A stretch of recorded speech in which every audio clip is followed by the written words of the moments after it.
함께 일어나셔서 66장 찬송을 부르시겠습니다.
사랑의 하나님, 내 힘으로 사는 것 같지만 은혜로 살고 있음을 주님의 전에 나올 때마다 다시 깨닫습니다.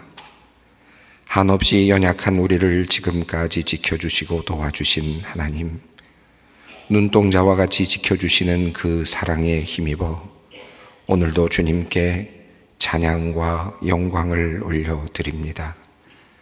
하오나 늘 주님 앞에 나올 때마다 죄송하고 부끄러운 것은 우리 안에 깊숙이 숨겨진 악함과 죄악과 더러운 삶의 흔적들 때문입니다. 나쁜 생각과 악한 계획이 수없이 우리의 마음을 들고 나가며 우리의 마음을 강팍하게 하였고 우리의 낯을 두껍게 하였습니다. 부끄러움도 모른 채 스스로 선한 척, 거룩한 척, 바리새인들과 서기관들처럼 외식하며 살아온 우리를 돌아보며 회개합니다. 남의 눈 안에 있는 티는 보면서도 정작 내 안에 있는 큰 들보는 보지 못하는 참으로 미련한 우리를 용서하여 주시옵소서. 미움이, 불평이, 교만과 악한 생각이 우리의 마음과 생각을 지배하도록 방임하며 살아온 우리를 용서하여 주시옵소서. 주님의 마음과 뜻을 알면서도 주님의 말씀을 따라 살지 못한 용기 없고 부족한 우리를 또한 용서하여 주시기를 원합니다. 자신 안에 갇혀서 자신의 생각 속에서 헤어나오지 못한 채로 다른 일을 판단하고 정죄하며 살아온 우리를 주님 용서하여 주시옵소서. 지금은 하나님과 나만이 아는 죄를 생각하며 묵묵히 참회의 기도를 드립니다.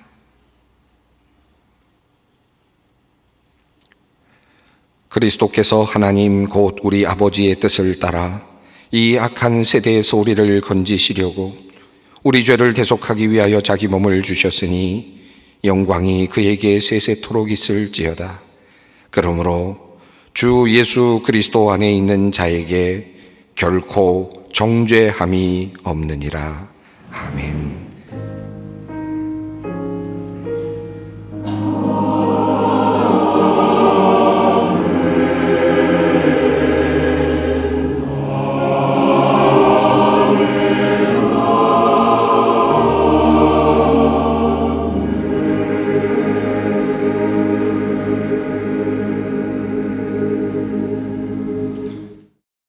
오늘 하나님께서 우리에게 주시는 말씀은 구약 성경 시편 103편 15절로 18절까지 말씀입니다.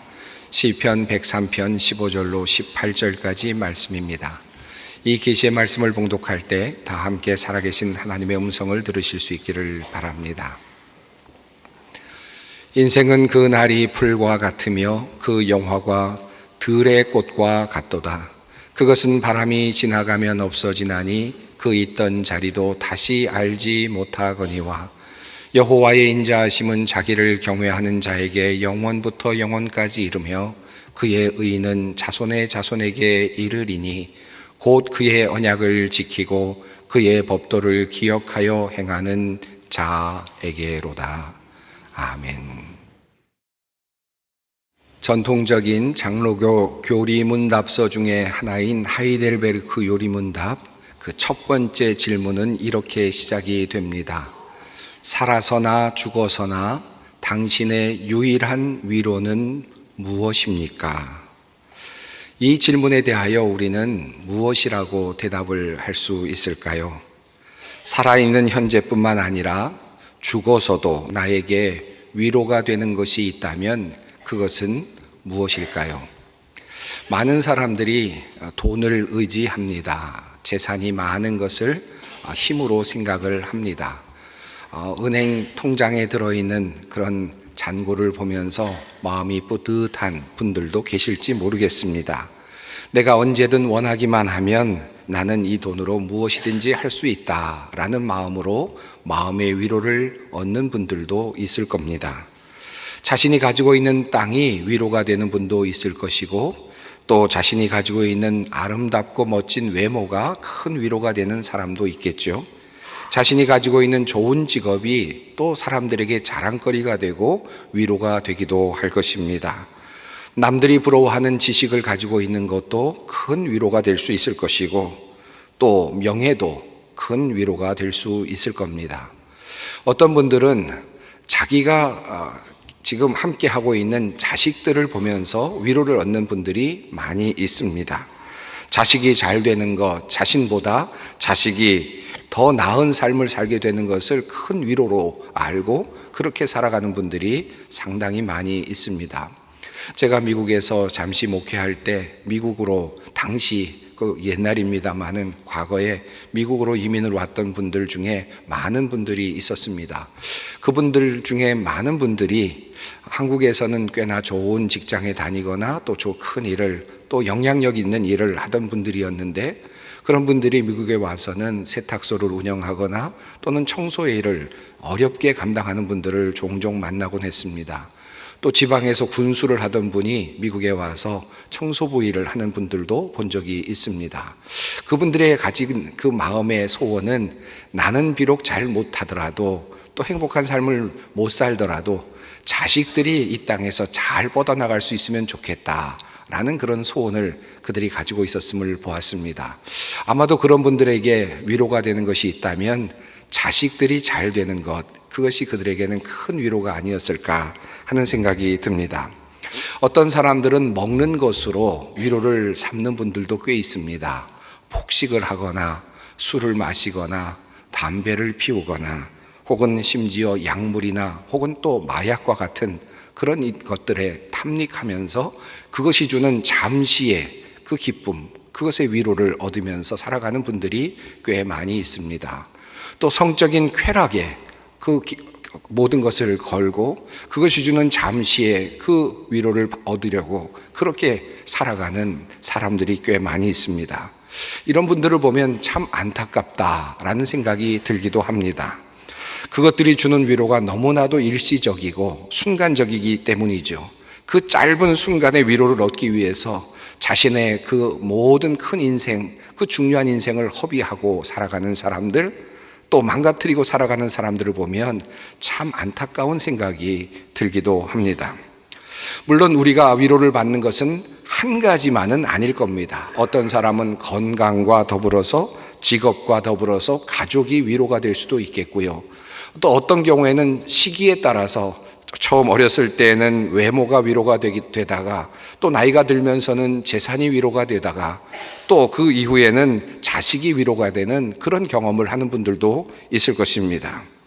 그래서 하나가 아닌 그 많은 다양한 위로가 되는 것들을 찾아서 우리는 인생을 살아가면서 그것들을 찾는 여행을 떠나고 또 살아가고 있는지도 모르겠습니다. 그런 면에서 본다면 나에게 위로가 되는 한 가지만을 뽑으라 라고 하는 이 질문 자체가 성되지 않는 것처럼 보이기도 합니다. 왜냐하면 우리를 위로하는 것은 때마다 다르기도 하고 절대로 하나일 수도 없기 때문입니다.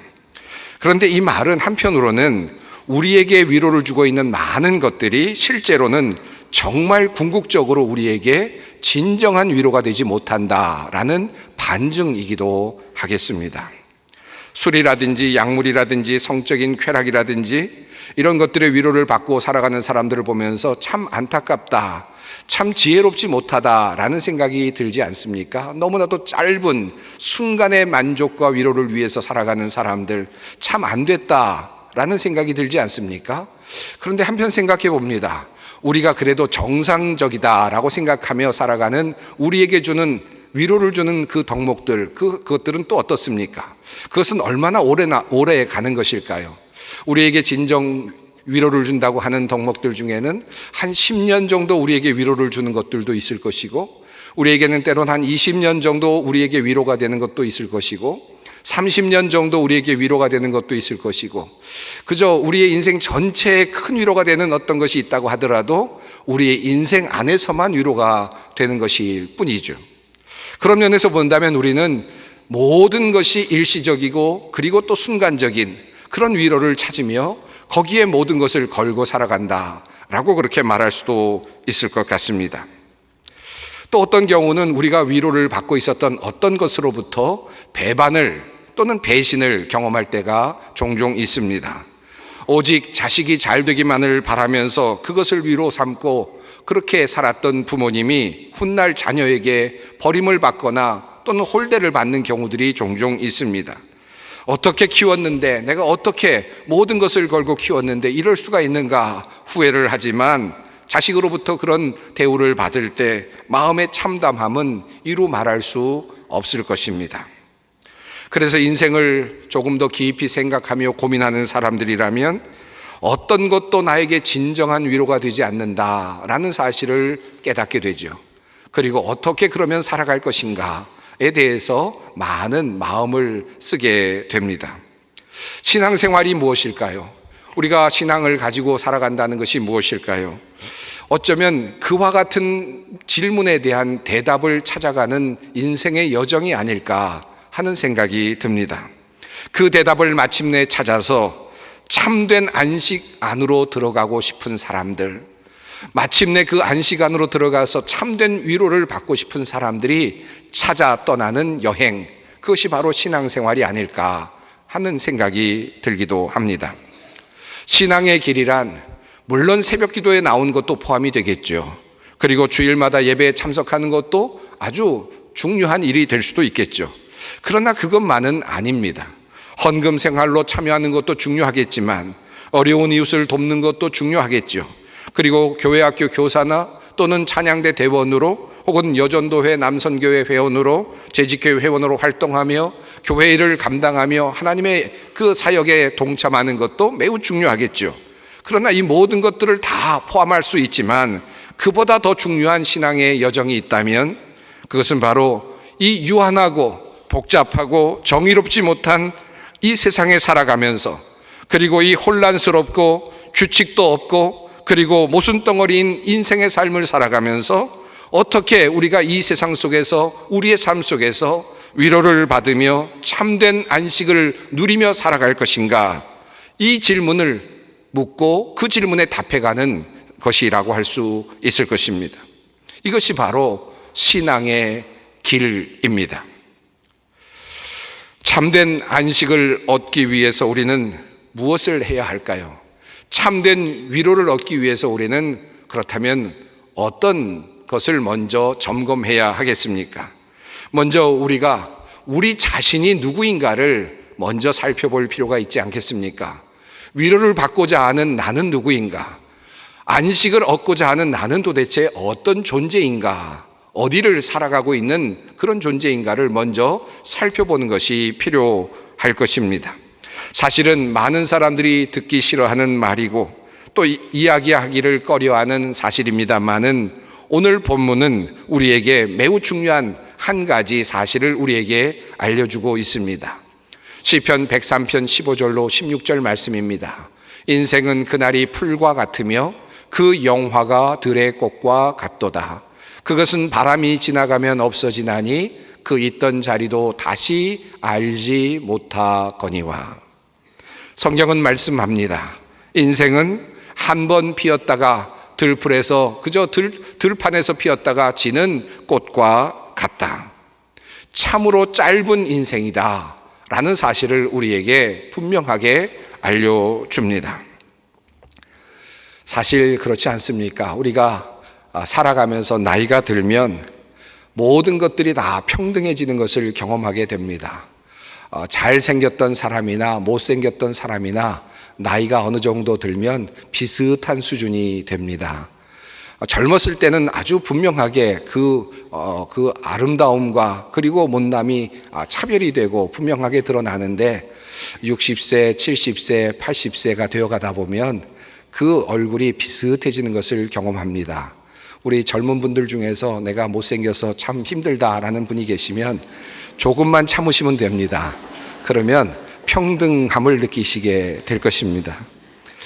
재산이 많은 분들은 그 재산이 힘이 되고 위로가 되지 않습니까? 그런데 어느 순간이 되면 그 재산이 골칫덩어리가 될 때가 있습니다.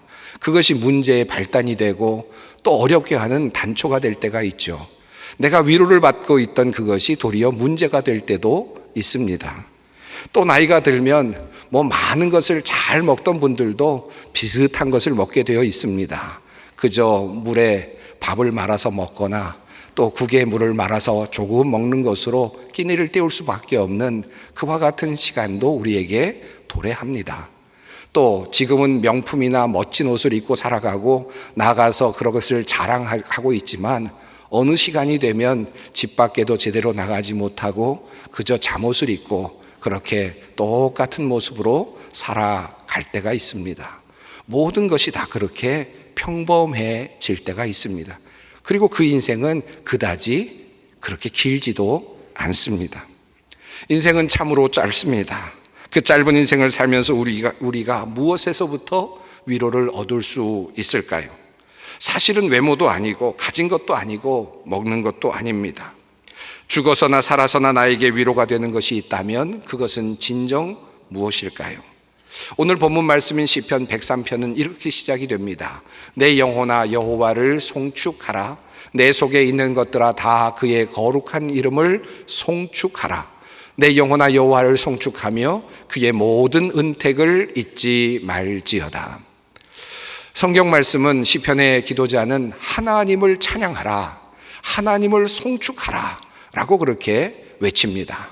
그리고는 하나님께서 우리 인간들에게 해주신 모든 일들을 하나씩 나열합니다. 우리들의 삶 속에서 우리에게 해주셨던 선물과 같은 일들을 하나씩 우리의 앞에 나열을 하죠. 그리고는 종합하면서 이제 기도자는 이렇게 우리에게 말씀합니다. 여호와는 긍휼이 많으시고 은혜로우시며 노하기를 더디하시고 인자하심이 풍부하시도다. 들판에 그저 한 송이 꽃처럼 그렇게 잠시 꽃을 피우고 사라지는 그런 존재인 우리들에게 무엇이 큰 위로가 될까? 그런데 한 가지 위로가 있는데 영원하신 하나님이 그 들꽃처럼 피었다 지는 우리를 향하여 긍휼한 마음을 가지고 계시고 인자한 마음으로 우리를 바라보고 계신다. 우리를 사랑하고 계신다. 라고 그렇게 기도자는 우리에게 말씀하고 있습니다. 유한한 인생의 길을 살아가는 우리에게 단 한 가지 위로가 되는 것이 있다면 바로 하나님의 돌보심, 하나님의 사랑이라는 말씀입니다. 나는 들의 하나의 풀꽃과도 같습니다. 그런데 그 들에 핀 그 꽃을 하나님은 처음부터 보고 계셨고, 그리고 그 사라지는 과정도 보고 계셨고, 그것이 흙으로 돌아가는 과정까지도 보고 계셨다는 것입니다. 그것도 사랑의 눈으로 바라보고 계신다라는 말씀입니다. 이러한 확신을 시편의 기도자는 이렇게 말씀합니다. 아버지가 자식을 긍휼히 여김같이 여호와께서는 자기를 경외하는 자를 긍휼히 여기시나니 이는 그가 우리의 체질을 아시며 우리가 단지 먼지뿐임을 기억하심이로다. 단지 먼지일 뿐인데, 단지 먼지로 돌아갈 존재일 뿐인데, 티끌로 돌아갈 존재일 뿐인데, 그것을 잘 알고 계시는 하나님이 나를 불쌍히 여기신다, 나를 긍휼히 여기신다는 것입니다. 나의 모든 것, 체질까지도 성분까지도 아시는 그 하나님께서 나를 기억하고 계신다라고 하는 선언이며 믿음입니다.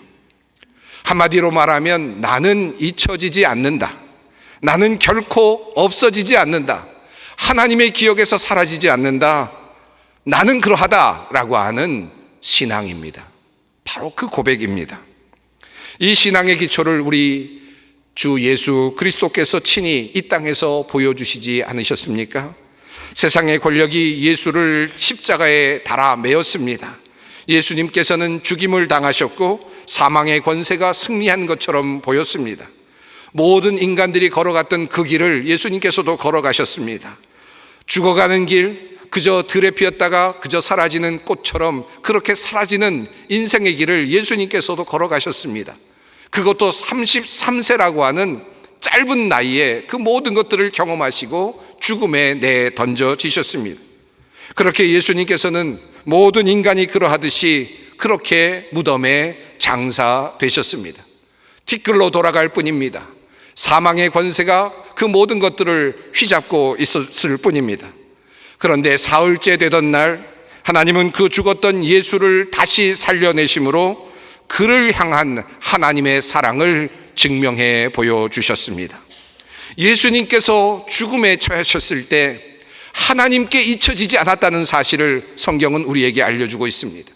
예수님께서 사망의 권세에 휩싸여 있을 때, 죽음이 그를 감싸고 있을 때, 생명이 끝났을 때 이제 다 끝났다라고 하나님께서는 포기하지 아니하셨음을 성경은 우리에게 보여주고 있습니다. 하나님께서는 끝없는 긍휼과 사랑으로 죽음 이후에 예수님을 보셨고, 그리고 마침내 그를 살려내심으로 부활의 기적을 보여주셨습니다. 이것이 바로 우리의 부활 신앙입니다. 이 신앙의 중심에는 하나님이 이 땅에서의 나의 삶뿐만 아니라 이후의 삶까지도 보고 계시고 주목하시며 우리를 사랑하신다라고 하는 그 믿음이 있는 것입니다. 하나님이 나를 사랑하신다라고 하는 이 믿음으로 우리가 위로를 얻게 되는 것입니다. 얼마 전에 우리는 치유를 위한 안수 기도회를 수요일에 가졌습니다. 그리고 이제 오는 7월 마지막 수요일에 우리는 다시 한번 치유를 위한 안수 기도회를 가질 예정입니다. 처음에도 그랬지만 많은 분들이 하고 싶어 하시고 또 그 예배에 참여하고 싶어 하셔서 선착순으로 그렇게 신청을 받기로 하였습니다. 지난 월요일 광고를 하였고 9시부터 선착순으로 마감을 하였는데 1시간이 조금 지나자 우리가 원했던 100분의 안수 기도를 받으실 분들이 그만 다 마감이 되고 말았습니다. 그 이후에 하고 싶은 분들은 이제 다음 기회를 기다려야 되는 조금 아쉬운 그런 상황이 되었습니다. 그 보고를 받고 저는 마음이 참 안타까웠습니다. 물론 우리 교회, 소망교회 성도들이 많이 있기는 하지만 이토록 하나님께 긍휼을 원하고 하나님께 기도를 받고 싶어하고 하나님의 은혜를 받고자 하는 사람들이 많은가? 이토록 많은가? 이토록 간절한가? 하는 생각이 들었을 때 제 마음이 참으로 울컥하고 또 마음이 아프기도 하였습니다. 목회를 하면서 많은 분들을 만나죠. 훌륭한 분들도 참 많이 만납니다. 그런데 또 아프고 어려움에 처한 분들도 상당히 많이 만나게 됩니다. 죽음 앞에 놓여 있는 분들도 많이 만나게 되고요. 또 사경을 헤매는 분들도 만나게 되고요. 그리고 또 여러 가지 어려움 속에 처한 분들도 만나게 됩니다. 악한 모함을 받고 정말 흥분하고 힘들어하는 분들도 만나게 됩니다. 이런 실패를 경험하고 있는 수많은 사람들 앞에서, 그 모든 사람들 앞에서 그래도 희망이 있어요, 그래도 괜찮아요, 그래도 위로를 받을 수 있어요 라고 말할 수 있는 그것이 무엇일까? 저는 목회를 할 때마다 하면서 늘 그 고민을 합니다. 그리고 그 답을 찾으려고 노력을 합니다. 그 답을 들고 있으려고 노력을 합니다. 죽음 앞에 놓여 있는 사람에게까지도 그래도 위로가 있습니다 라고 말할 수 있는 그것은 무엇일까? 그것은 바로 하나님께서 우리를 사랑하신다, 하나님께서 우리를 긍휼히 여기신다, 우리를 보고 계신다 라고 하는 이 사실, 이 고백이 아닐까 생각합니다. 그러므로 신앙인은 이 세상에서 가진 것이나 누리는 것에만 연연하지 않습니다. 그것의 위로를 얻으려고 하지도 않습니다. 물론 이 세상 사람들처럼 또 위로를 얻는 부분도 없지는 않습니다. 재산으로 위로를 받죠. 또 건강으로 위로를 받죠. 자식으로도 위로를 받죠. 또 여러 가지 다른 것들로도 우리는 위로를 받습니다. 그러나 그것이 진정한 위로가 되지 않는다는 사실을 우리는 늘 생각하고 또 기억하고 있죠. 그리고 오직 하나님만이 나의 온전한 위로가 되신다는 사실을 우리는 믿음으로 붙잡는 것입니다. 이런 생각을 가지고 살아가는 신앙의 삶의 태도, 이 삶의 태도를 성경은 경외라는 말로 우리에게 표현하고 있습니다. 시편 103편 17절로 18절은 이렇게 말씀합니다. 여호와의 인자하심은 자기를 경외하는 자에게 영원부터 영원까지 이르며 그의 의는 자손의 자손에게 이르리니 곧 그의 언약을 지키고 그의 법도를 기억하여 행하는 자에게로다. 하나님의 사랑은, 하나님의 인도하심은 하나님을 경외하는 사람들에게 이른다. 다시 말하면 하나님의 인자하심과 하나님의 사랑을 받고 있다고 여기는 사람은 하나님을 향한 경외의 마음을 가지고 살아간다라고 하는 말씀입니다. 경외라는 말이 무엇일까요? 여러분, 우리가 경외라는 말을 번역하면 두려워한다, 무서워한다라는 말로 우선적으로 번역을 하게 됩니다. 그래서 경외라는 말을 하나님을 두려워한다, 무서워하는 것이다 라고 그렇게 이해하는 분들이 꽤 있습니다. 물론 그것도 포함이 됩니다만은 보다 더 분명한 정확한 경외라는 말의 표현은 이렇습니다. 그 사람을, 그 대상을 존경하고 사랑하며 그 존재를 의식하며 살아가는 삶의 태도입니다. 그리고 그 존재를 위하여, 그 존재를 기쁘게 하기 위하여 생각하며 살아가는 사람, 그 사람이 바로 경외하는 사람이라고 말할 수 있습니다. 이 말을 조금 더 분명하게 이해하기 위해서 레위기서 19장 3절에 있는 말씀을 여러분에게 보여드립니다. 너희 각 사람은 부모를 경외하고 라는 말씀이 있습니다. 여기에 사용되는 이 단어 역시 하나님께 경외한다라는 말과 같은 단어입니다. 여러분, 부모를 경외하라는 말이 어떤 의미로 느껴지십니까? 부모를 무서워하라? 부모를 두려워하라? 겁내라? 이런 말로 해석할 수 없겠죠? 이 말의 뜻은 무엇이겠습니까? 부모님의 존재를 존경하고 부모님의 존재를 공경하고 사랑하고 그리고 부모님의 존재를 의식하며 살아라 라는 뜻이죠. 그리고 부모님을 조금 더 기쁘시게 하기 위해서 생각하며 살아가라 라는 말의 뜻일 겁니다. 바로 이것이 경외라는 말의 뜻입니다. 하나님을 경외하라는 말씀도 그러합니다. 자, 하나님께서 나에 대하여 영원히 긍휼한 마음을 가지고 계시고 영원히 돌보신다는 믿음을 가진 사람은 그 하나님에 대하여 경외하는 마음을 가지고 살아야 한다는 것입니다. 그분을 사랑하고 그분을 존경하며 그분의 사랑을 늘 기억하면서 그분이 기뻐하시는 바를 이루어 나가는 삶, 바로 이것이 하나님을 경외하는 삶이라 할 수 있습니다. 이 하나님을 경외한다는 이 말을 조금 더 풀어서 여러분에게 말씀드리려고 합니다. 성경에는 경외라는 단어가 많이 사용이 되어 있어서 그것을 모두 종합적으로 말씀드리기는 이 자리가 적절하지는 않을 것 같습니다.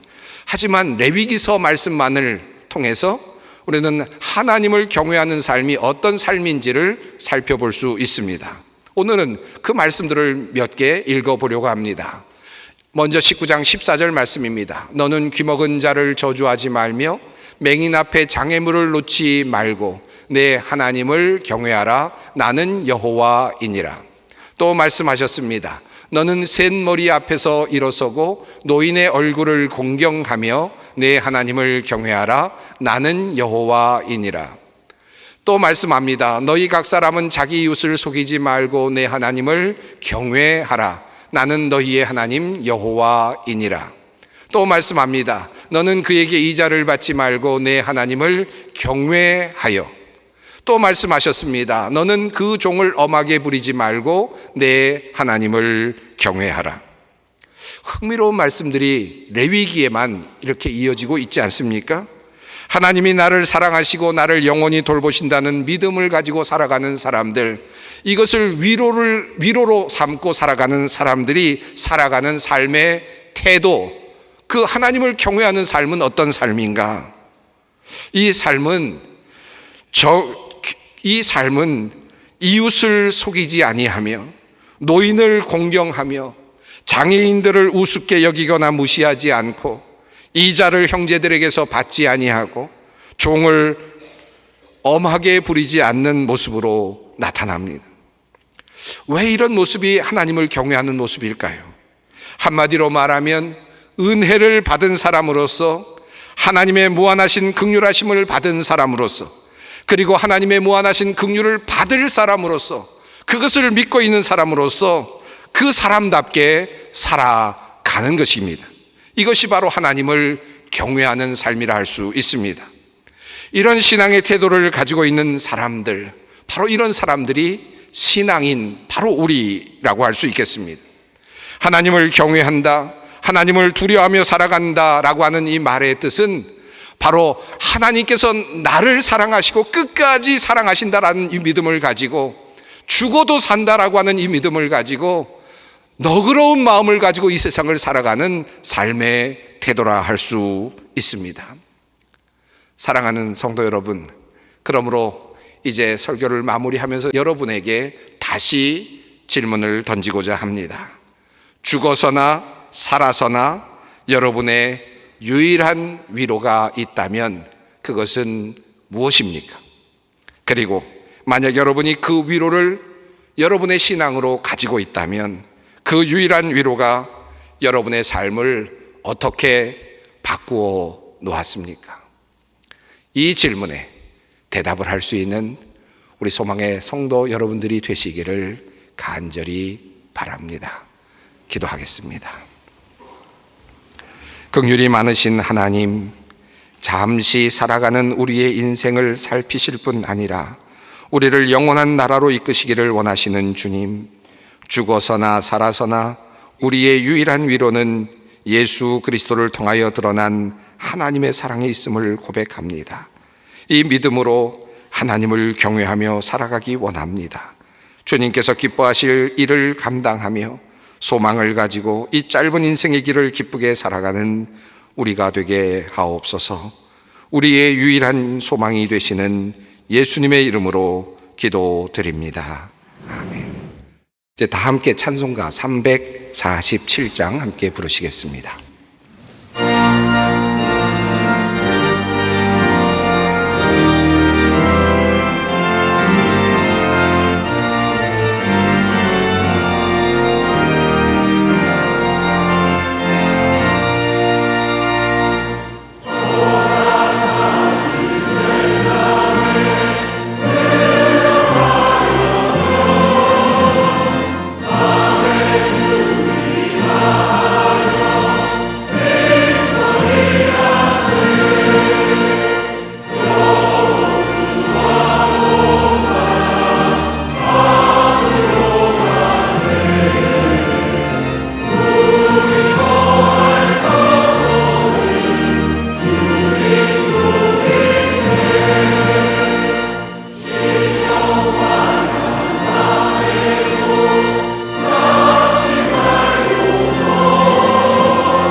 우리 주 예수 그리스도의 은혜와 하나님의 사랑과 성령의 교통하심이 너희 무리와 함께 있을지어다.